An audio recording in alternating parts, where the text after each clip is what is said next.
Incident हुआ था which is right, but इतना बड़ा ऐसा कुछ नहीं हुआ था। अच्छा, तो फिर ये बात हेमा मालिनी जी क्यों कह रही हैं कि कुंभ की घटना इतनी बड़ी घटना नहीं थी, इसको बड़ा चढ़ाकर बताया जा रहा है। इंसिडेंट हुआ था विच इज राइट, बट इतना बड़ा ऐसा कुछ नहीं हुआ था। ये बड़ी घटना नहीं है। कितने लोगों की मौत चाह रहे थे आप?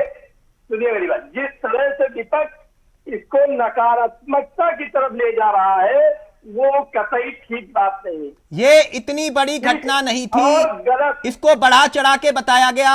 क्या आप इस बयान से सहमत हैं? नहीं, मैं ये क्या ये संवेदना है आपकी? मैं जो लोगों की वहां पे मृत्यु हुई उनके प्रति मैंने पहले भी दिन श्रद्धा सुमन अर्पित किए, श्रद्धांजलि दी। इस तरह की घटना नहीं होनी चाहिए थी, लेकिन कुछ लोगों के मन में नकारात्मक। महाकुंभ भगदड़ में कितने लोगों की मौत हुई? जब किसी जांच का हो और उस पर महाकुंभ भगदड़ में कितने लोगों की मौत हुई, आधिकारिक आंकड़ा क्या है? 156 घंटे के बाद भी आधिकारिक तौर पर कोई आंकड़ा पुष्टि नहीं की गई है। यह बात लगातार विपक्ष कह रहा है कि जितने आंकड़े आप बोल रहे हैं उससे कई गुना ज्यादा लोगों की भगदड़ में मौत हुई है। नहीं, ये देखिए, ये पूर्ण रूप से वो लोग हैं जो सनातन के महापर्व पर वो हमेशा इस तरह का काम करते हैं। सनातन का अपमान कहां से हो गया इसमें? था तो ये लोग हड्डी डालने का काम सर, करते थे। दुर्घटना में राक्षस प्रवृत्ति के लोग हैं। एक हादसे में लोगों की जान चली गई, सवाल पूछना सनातन का अपमान हुआ क्या? नहीं, फिर सवाल पूछना इनका कर्तव्य है, लेकिन झूठे सवाल पूछेंगे। ये झूठे सवाल हुए? पार्लियामेंट में मल्लिकार्जुन खड़गे ने कहा नहीं, ये झूठा सवाल कैसे हुआ? वहां लोग मरे कि नहीं मरे? सुनिए मेरी बात, वहां लोग मरे कि नहीं मरे? वहां वीआईपी मूवमेंट हुआ कि नहीं हुआ? सुनिए मेरी बात, वहां वीआईपी लोगों की एंट्री हुई कि नहीं हुई? हर वहां पर जो आ रहा है श्रद्धालु, वो हर श्रद्धालु एक ही नजर का है। वो एक नजर का है सर। करने आ रहा है सर, वीआईपी के लिए अलग सुरक्षा है, वीआईपी के लिए अलग घाट बन रहे हैं।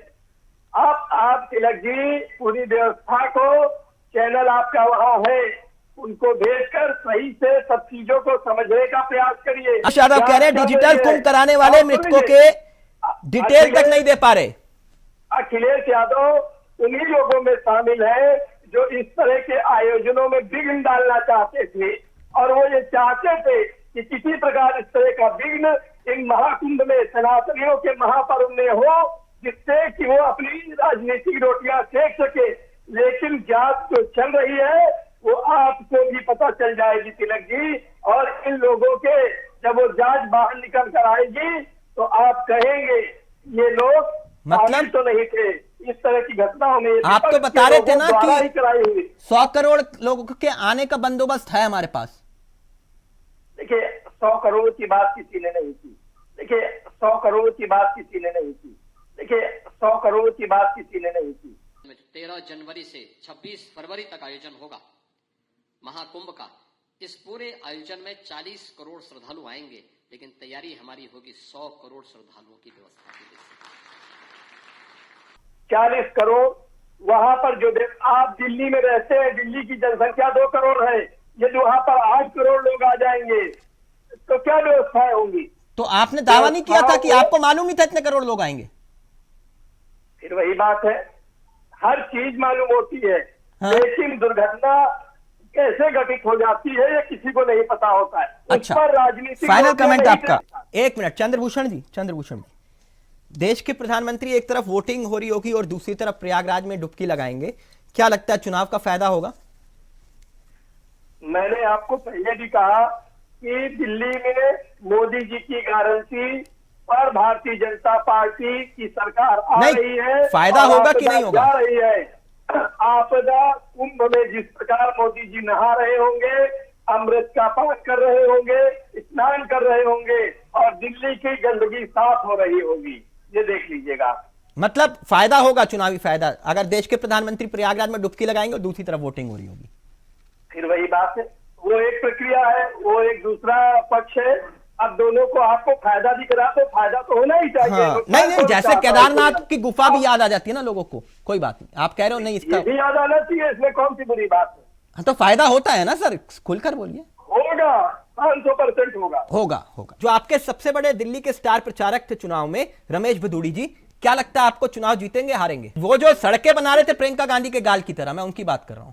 देखिए, महिलाओं पर जिस प्रकार आम आदमी पार्टी ने पुरुषों को दारू बांटने का काम, घर को बिगाड़ने नहीं, का परवेश काम वर्मा किया, जी 1100 रुपए बांटे थे, मैं दारू की बात नहीं कर रहा हूं, वो अरविंद मैं रमेश भदौड़ी जी की बात कर रहा हूं। चुनाव दिल्ली जीतेंगे की कि नहीं? महिलाएं सजा देंगी। भदौड़ी जी का नाम सुन के गजनी क्यों बन गए आप?